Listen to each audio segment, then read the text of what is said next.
Bit, je te montre comment créer facilement des pièces et les relier par des couloirs sans trop te prendre la tête. Donc on va prendre l'outil bloc, on va créer une petite pièce et on va faire une hauteur de 128.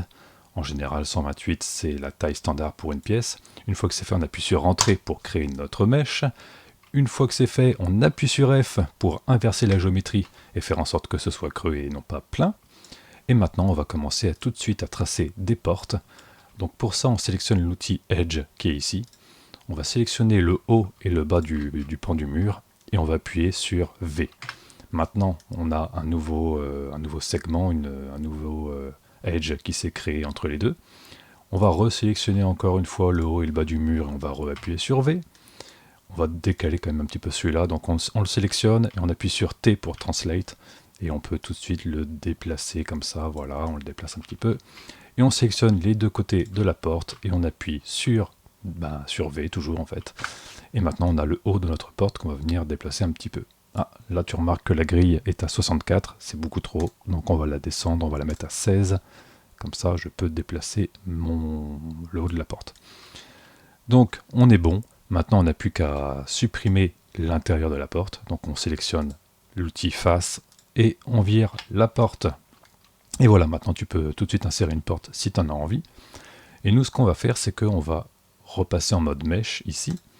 On va sélectionner notre pièce super méga chouette. On va faire un petit CTRL-C et CTRL-V. Ah, tu remarqueras que c'est un peu casse-couille quand tu es comme ça. Ah, et forcément, puisqu'il se met à ma position. Donc on va se mettre ici, voilà. On va faire exprès de laisser la porte, enfin la pièce qui n'est pas du tout au même niveau. Tu remarques que là, elle est beaucoup plus haute. C'est fait exprès, c'est pour te montrer la puissance du moteur. Et on va rotationner, j'aime bien ce mot, ça veut rien dire, on va rotationner légèrement comme ça, histoire qu'elles ne soient pas vraiment face à face, tu vois, il y en a une qui est un peu plus haute que l'autre et un peu inclinée.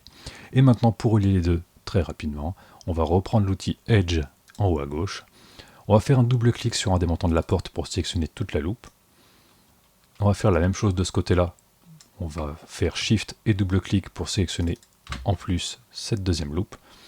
Et pour relier les deux, on va faire Alt B comme bit. Voilà. Et maintenant, on a un couloir qui s'est créé. Alors pour l'instant, il n'est pas vraiment créé tant que tu ne fais pas entrer. Il faut faire entrer pour valider. Donc là, c'est juste une preview. Tu peux jouer avec le niveau d'interpolation en faisant clic gauche n'importe où et en déplaçant ton curseur de gauche à droite pour augmenter le niveau d'interpolation. Évite de faire un truc abusé comme ça, sinon bon, ça va être un peu compliqué à texturer et puis tu vas perdre en performance pour pas grand chose, donc reste raisonnable. Disons que ça me paraît pas trop mal, tu vois. Et une fois que c'est fait, on appuie sur Entrée pour valider. Et voilà, on a maintenant une pièce qui est reliée par un couloir sans aucun effort. Waouh, c'est super. Alors cette technique, elle est vraiment utile si tu veux faire des grottes avec des galeries, ce genre de trucs. Ça va très très vite et c'est très simple, t'as vu. Mais tu peux aussi t'en servir pour faire de l'architecture un peu plus urbaine, un peu plus classique, pardon. Imaginons que tu fasses, je sais pas moi, on va dire que ça c'est un... Qu'est-ce que ça pourrait être? Tiens, on va dire que c'est une passerelle suspendue dans une usine.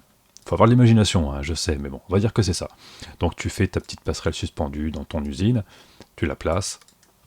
Plutôt que de t'emmerder à tout relier, ben, tu peux choisir l'outil face. Tu prends la première face, la deuxième face, tu fais Alt B, et voilà, c'est bon, c'est fait, c'est réglé. Donc tu vois, tu peux vraiment construire ta map très rapidement. Et l'avantage, on va annuler, l'avantage avec cette technique, c'est que comme tu interpoles, tu peux vraiment tout faire sans trop te prendre la tête. Si c'est pas au poil de cul près, tu vois, là, il y en a une qui est beaucoup plus haute que l'autre, qui n'est pas inclinée de la même façon. Voilà, hop, et ça marche nickel. Donc tu peux faire une interpolation toute basique, toute simple comme ça, ou alors un truc un petit peu plus travaillé. Tu peux aussi jouer avec les gizmos pour étendre un petit peu d'un côté ou de l'autre, si jamais tu as l'impression que ça part un peu trop en couille, tu vois.